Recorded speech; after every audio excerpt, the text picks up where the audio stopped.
Hey everybody, it's Jason Blaha here, and it's time for part 3 of the Monday Q&A, so let's do it. How much of a difference will there be in gains on the cutting version versus bulking version of your Novice program if both are run on a calorie surplus?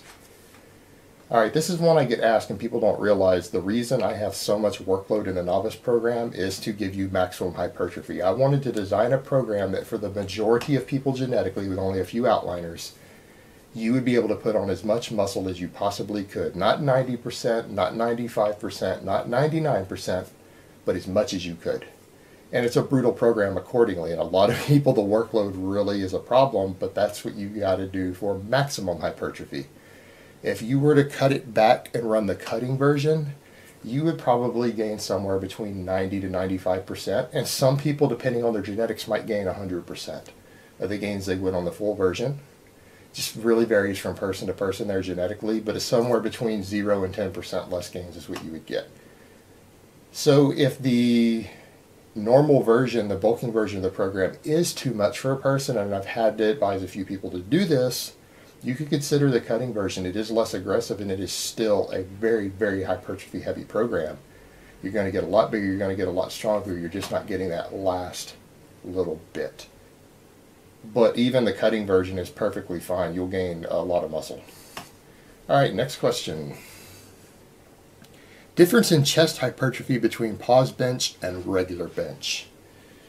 Well, this one should be obvious. Even though with pause bench you use a little less weight, you are working the pecs far harder. You have to have more muscle fiber recruitment on a pause bench versus a touch and go bench in order to actually get the weight moving. So you recruit more muscle fibers in the chest.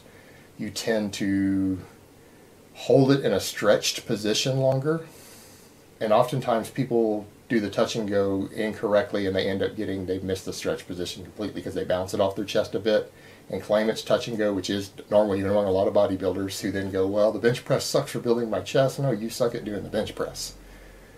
The bench press didn't fail you, you failed the bench press. But the pause bench will put more meat on your chest overall for the majority of people. Alright, next question. Frozen mixed veggies is a primary micronutrient source. Thoughts? Fresh vegetables are extremely expensive where I live. I was just wondering if it would be better off buying fresh instead. Alright, fresh tastes a little better, and depending on which vitamin or mineral it is, they might have a very, very small amount more.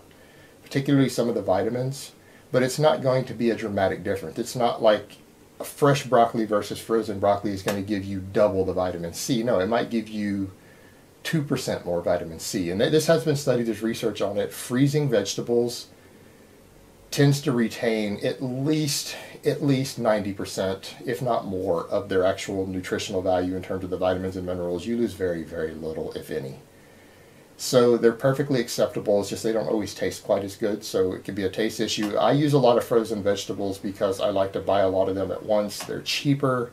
I have more freezer space than I really do proper refrigerator space with my wife shopping, because my wife tends to buy a lot of stuff that goes in the fridge and she fills it up. And I don't always have room for my veggies as much as I would like, so I tend to buy a lot of frozen vegetables, and then I buy a lot of fresh fruits. And it's very, very cost effective that way. So I tend to do that myself. It's perfectly fine. Alright guys, that's really all I have to say on that today. I hope it has been informative, and I will talk to you guys next time.